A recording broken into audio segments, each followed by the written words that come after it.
what's up? It's Kathy and I'm back with another process video, and this is another paper issues challenge that I'm working on. It's called Mix It Up Monday, and the challenge was to use gesso, whether it be clear, white, or black, or whatever you wanted to do, and acrylic paint. So I don't have a lot of artist acrylic paints anymore, but if you know something, you'll know that craft paint, like Toll paint, is acrylic paint. So I'm going to use like cheaper bottles of acrylic paint because it's much cheaper to buy a bunch of those, and I love the finish on them. So first I put white gesso all over my page, and yeah, it did warp it a little, but of course it'll prevent the page from warping further once I put the other paints on it, because I'm going to water them down a little bit. And I wanted to take away some of the aging that's going on that back, on that paper. It's a very antique paper. I got it out of my crepe paper stash, but I'm not sure if it's from crepe paper or if it's from a Maggie Holmes collection. I think it's just from a crepe paper collection. I think it might actually be like Oh Darling or something. And the gingham in the back is a green gingham from We Are Memory Keepers, I believe. And it's a really old one, so I'm kind of stash busting at the same time, getting rid of some really old stash that I have. But of course, this project would work. I just wanted a grid paper of some sort, and that was the first one. And it was one of the only ones I could find in my stash, so I guess I need to invest in a few more.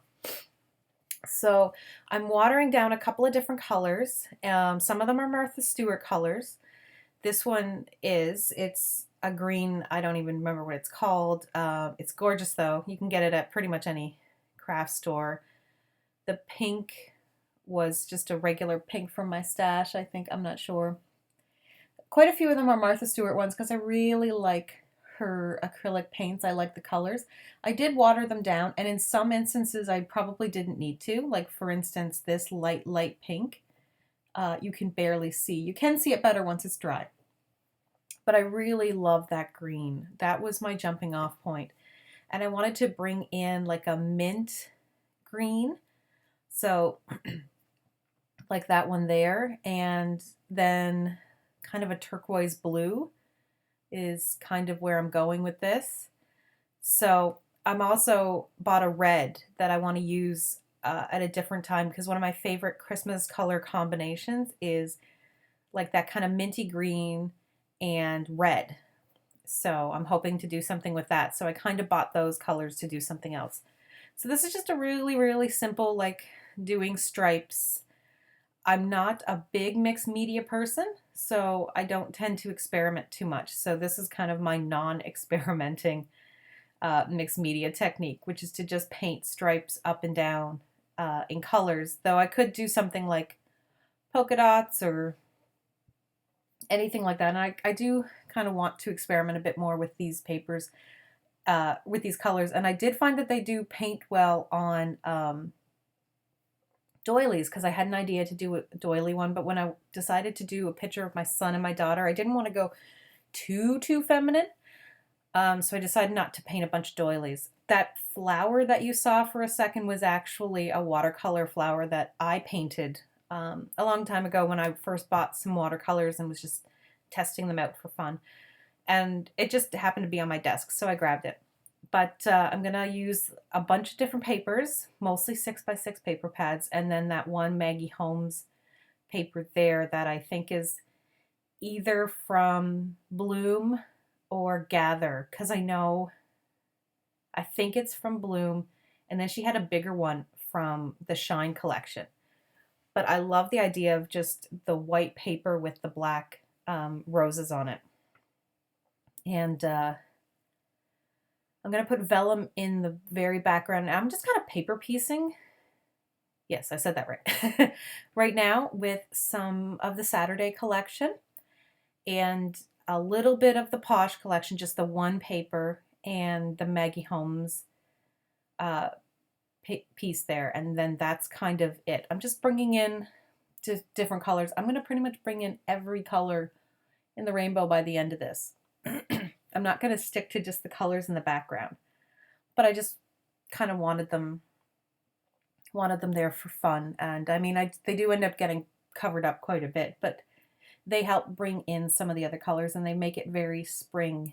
Uh, they make the layout just, I don't know, a little bit brighter and cheerier, which is nice, especially when you're using a vintage background like the one I am. And the picture's very bright and colorful, so it's not vintage looking, so it's nice to have that kind of juxtaposition, I guess.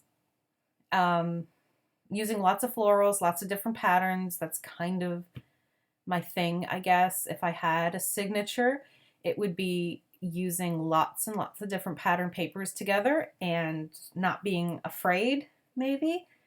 I've explained, well, I've mentioned in the past that I like to do them, and, you know, did anybody want to know some of the tricks? And one of the tricks I do is I will try, if I've got a really busy paper, then you always separate your busy papers by a less busy paper. So, for instance, that white paper is separating one of the florals from one of the other florals a little bit. Even though there's 3 florals sitting together, it's a less tight pattern. So that kind of helps. And of course, little amounts of pattern paper definitely help. If this was huge and it was huge amounts of pattern paper, it may be a little different, but it works for me because it's in smaller amounts and you're seeing just little hints of it here and there. So little pops of color. This would work if you were punching stuff out too. Making a bunch of different hearts or something like that.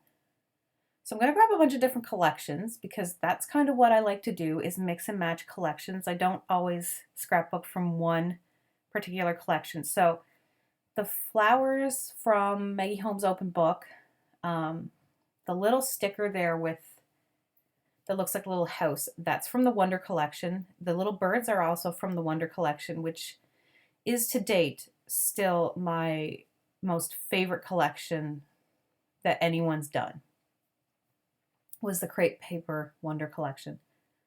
I thought about bringing in this bicycle because bicycles just remind me of spring and summer, and it was cute, and when else was I going to use it? But I just really like the flower there.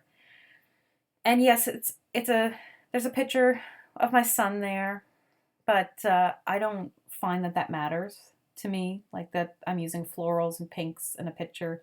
He's wearing a pink shirt, so you know, I'm gonna make it match. Yeah, I think since the scrapbooks are mostly for me, I mean the kids are gonna look at them later, but right now they're kind of more for me. So I kind of just decide to scrapbook the stuff I like, as opposed to making all my boy layouts have to be boy or something.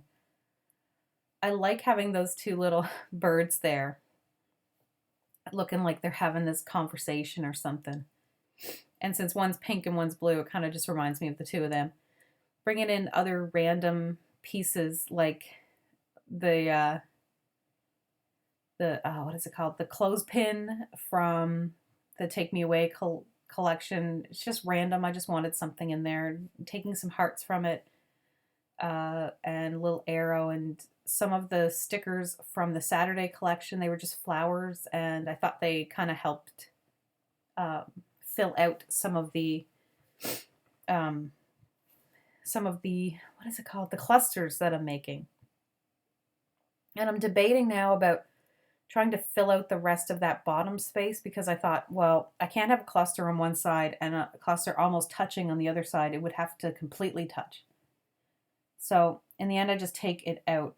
And it's this little flag that's from the Saturday collection that says Just Love. And it's very light and not all that noticeable. So it's just kind of like hinted there, I guess. That's how you would, you know, just kind of something else. I always over embellish, I think. I always try to just do a little bit, just a little bit for fun, and then I just go crazy. So, like, even to me, this is under embellishing. I don't know. Normally, I would consider needing to embellish more, and probably was off considering other things I could put in. And then I just decided, no, like, it's good. You've got the paint in the background and everything too. I'm going to use those stickers from a Maggie Home, no, an Amy Tangerine collection. I believe it was. And I think these ones are the older ones. They're not the newest ones that she's come out with. They were like a collection before the newest collection from her. And I just love the one that says seriously because you could mold it around the way you wanted it. Oh, look at me trying to stick that stupid bird. Nothing would reattach it because I ripped off the sticky part and then nothing wanted to stick to the chipboard underneath. And I ran out of tape runner. I think I do another layout. I think I made another layout after this and ran out of tape runner doing it. And I had to use hot glue the whole time because I wasn't about to go to the store and buy some. And I knew I had bought some and I can't find it. It's in a bag somewhere. I don't know. I believe these are from Take Me Away. I have the other ones too from her Fancy Free collection, but I don't use them as much because they're just super cute and I don't want to use them up. But like these ones are also bringing in purple and everything like that, but I just, that doesn't really bother me that it's bringing in even newer colors. This is kind of very spring, very summer, so lots of bright colors. And I'm sticking it over top of the Seriously Cute, like it's stuck to some of the foam, but I kind of like the randomness of that. I could have really focused on making it perfect and having it tucked in perfect, which is something I would normally focus on, but this time I really didn't care. The bird's kind of sitting on top of it too. I just like the way that everything's kind of it's tucked in around stuff. And it's kind of that combo of the handwritten font and then the nice sans serif font. I really love that combination in typography of doing like a handwritten font and one other type.